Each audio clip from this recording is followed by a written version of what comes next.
Hello दोस्तों, welcome है फिर से आप सभी के चैनल होम कमिंग स्टूडियोज़ में। तो आज का टॉपिक है स्पाइडरमैन। नॉर्मल वाला स्पाइडरमैन नहीं। तो पहले तो great shout out and thanks to this guy, one of my subscriber, comment करने के लिए और मुझे फिर से इंस्पायर करने के लिए। तो इसी के ऊपर बेस्ड करके मैं लाया हूँ the origin of cosmic Spiderman. तो मैंने पिछले एक वीडियो में, मतलब कब छोड़ा था मुझे भी याद नहीं, मैंने the origin of captain universe बताया था। तो अगर आप वो वीडियो देख चुके हैं, अगर नहीं देखे तो कोई बात नहीं, डिस्क्रिप्शन में है, पहले वो देखिए, फिर आपको स्पाइडरमैन, कॉस्मिक स्पाइडरमैन का ओरिजिन समझ आएगा। क्योंकि कॉस्मिक स्पाइडरमैन का जो पावर्स है ना, वो एक्चुअली कैप्टन यूनिवर्स से आते हैं। मतलब कैप्टन यूनिवर्स का जो पावर है वही कॉस्मिक स्पाइडरमैन का भी पावर है। तो जैसे जैसे मैं ओरिजिन बताते जाऊँगा आप लोगों को क्लियर होता जाएगा आइडिया। तो चलिए खैर वीडियो को शुरू करते हैं। तो ये जो कॉस्मिक स्पाइडरमैन का जो ये स्टोरी लाइन है वो आता है, मतलब वो शुरू होता है from the acts of vengeance story line से, जहाँ पे टर्न ऑफ मार्वल विलेंस, मतलब काफ़ी सारे मार्वल विलेंस एक साथ होते हैं ताकि वो अर्थ के सुपर हीरोज़ को हरा सके और अर्थ को अपने काबू में ला सके। तो इसी स्टोरी लाइन में इन दी स्पेक्टेकुलर स्पाइडरमैन इशू 158 जो रिलीज़ हुआ था 1976 में, वहाँ लोकी सोचता है कि कुछ ऐसे सुपर विलन टीम बनाया जाए कुछ विलन्स को लेके, ताकि वो आसानी से अर्थ के हीरोज़ को हरा सके और अर्थ को अपने अंडर, मतलब अपने रूल के अंडर ला सके। और अल्टीमेटली लोकी कुछ विलन्स को मैनिपुलेट करने में सक्सेसफुल भी होता है और वो अपने टीम में उन्हें लाता भी है। वो विलन्स थे Magneto, Red Skull, Doctor Doom, the Kingpin, Wizard and finally the Mandarin. और ये टीम बनाने का आइडिया लोकी के दिमाग में आया इसीलिए क्योंकि वो जानता था कि हीरोज़ अपने विलेंस के साथ लड़ते लड़ते इतना फेमिलियर हो चुके थे कि उन हीरोज़ को उनके विलेंस का कमज़ोरी सब कुछ पता था। तो इसीलिए लोकी ने सोचा कि उन हीरोज़ के ऊपर एक बाई एक, मतलब क्या बोल रहा हूँ मैं, हिंदी इंग्लिश मिक्स कर दे रहा हूँ, 1 by 1 वो लोग अटैक करेंगे ताकि वो अटैक ज़्यादा सक्सेसफुल हो, ज़्यादा इफेक्टिव हो। और इसीलिए लोकी ने ये टीम बनाया। हालांकि लोकी ने सोचा था कि ये आइडिया सक्सेसफुल होगा, पर वो एक तरह से नाकामयाब हुआ क्योंकि लोकी सोच रहा था कि स्पाइडरमैन के ऊपर हमला करना और उसे हराना बहुत ही आसान होगा, पर इसका ठीक उल्टा हुआ। वो क्यों, आगे चलिए बताता हूँ, वीडियो में।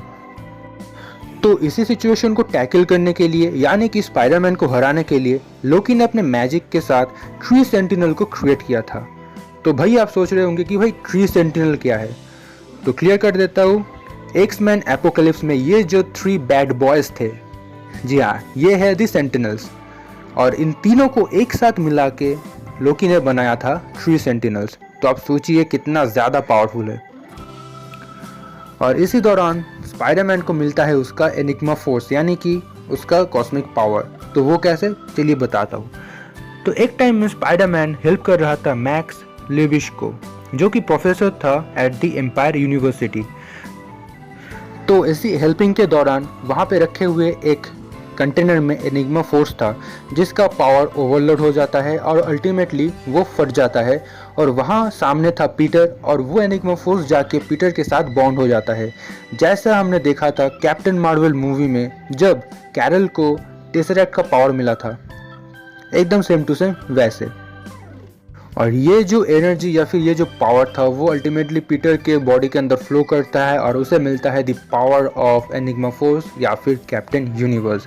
और वहीं से वो बन जाता है कॉस्मिक स्पाइडरमैन, और उसका जो सूट था वो पूरा एकदम चेंज हो जाता है। तो अभी आप लोगों को एक फन फैक्ट बता देता हूँ, ये जो यूनी पावर है या फिर ये जो एनिग्मा फोर्स है, ये काफ़ी हद तक सिम्बियोट की तरह काम करता है। मतलब जैसे कि अब समझ लीजिए वेनम, ठीक है, तो वेनम जब एडी के साथ बॉन्ड होता है तो पूरा वेनम का रूप ले लेता है। एडी का कुछ भी ह्यूमन पार्ट्स या फिर कोई ह्यूमन जैसा कुछ हमें देखने को नहीं मिलता, तो वो पूरा एक एलियन सिम्बियोट की तरह दिखता है हम लोगों को। तो वैसे ही जब एनिग्मा फोर्स किसी होस्ट के साथ या फिर किसी के साथ बॉन्ड होता है तो वो अपने आप में एक सूट बन जाता है। जैसे कि वे फाइंडर, प्रिंस वे फाइंडर, अगर आप मेरा पिछला वीडियो देखेंगे जो मैंने बताया था, जो मैंने बनाया था कैप्टन यूनिवर्स के ऊपर, वहाँ पे प्रिंस वे फाइंडर नाम का एक प्रिंस होता है जिसके साथ एनिग्मा फोर्स बॉन्ड होता है और उसे मिलता है वो सूट कैप्टन यूनिवर्स का। तो सेम टू सेम स्पाइडरमैन को भी वैसे ही सूट मिलता है, मतलब एनिग्मा फोर्स का जो सूट है। अब समझ रहे हैं ना मैं क्या बोलना चाहता हूँ। तो एनिग्मा फोर्स जब किसी के साथ बॉन्ड होता है तो वो अपने आप में एक सूट बन जाता है, और वैसे ही हम देखते हैं कॉमिक्स में या फिर किसी एनिमेटेड सीरीज में। और ये भी कहा जाता है कि एनिग्मा फोर्स ने पीटर को चुना क्योंकि एनिग्मा फोर्स ने पहले ही देख लिया था कि ट्री सेंटिनल्स आने वाले हैं और वो हमला करने वाले हैं, और इसीलिए एनिग्मा फोर्स ने पीटर को चुना। तो ये था the origin of cosmic Spiderman. तो चलिए अब बात करते हैं the powers and abilities of cosmic Spiderman. तो फर्स्ट ऑफ ऑल जो है वो है लिमिटलेस इनवल्नरेबिलिटी, मैटर मैनिपुलेशन, फिर आता है cosmic self sustenance, hyper space travel, cosmic senses, God level stamina, God like strength. तो एनिग्मा फोर्स को लेके एक और प्लस पॉइंट कह सकते हैं, बता देता हूँ। वो ये है कि एनिग्मा फोर्स जब पीटर के साथ बॉन्ड हुआ था तो उसने पीटर के स्किन को इतना टफ, इतना पावरफुल, इतना ड्यूरेबल बना दिया था कि वो भारी से भी भारी झटके या फिर एनर्जी ब्लास्ट को भी सह सकता था। पीटर के स्किन के ऊपर कोई भी डैमेज नहीं आता था, यहाँ तक कि वो स्पेस में भी आराम से ट्रैवल कर सकता था ज़ीरो ग्रेविटी में, और वहाँ पे उसके स्किन या फिर उसके हेल्थ को कोई भी डैमेज नहीं पहुँचता था। तो ये था the origin and powers of cosmic Spiderman. Hope आप सभी को ये वीडियो अच्छा लगा है। अच्छा लगा है तो लाइक, सब्सक्राइब, कमेंट, शेयर ज़रूर करना, और इसी दोस्त की तरह, इसी भाई की तरह हमेशा मुझे बताते जाना कि मैं नेक्स्ट वीडियो किसके ऊपर लाऊं। आप लोग कमेंट्स करते, लाइक करते, वीडियोस को देखते तो मुझे भी मोटिवेशन मिलता है, मैं भी खुश होता हूँ, और मैं नेक्स्ट वीडियो जल्दी से जल्दी लाने का कोशिश करता हूँ। तो ऐसे ही अपने भाई के चैनल को सपोर्ट करना, और हम हमारे इस मार्वल जर्नी को ऐसे ही कंटिन्यू करेंगे हमेशा। तो बने रहिए हमारे साथ, बने रहिए होमकमिंग स्टूडियोज़ के साथ। तो मिलते हैं नेक्स्ट वीडियो में, तब तक के लिए बाय बाय दोस्तों।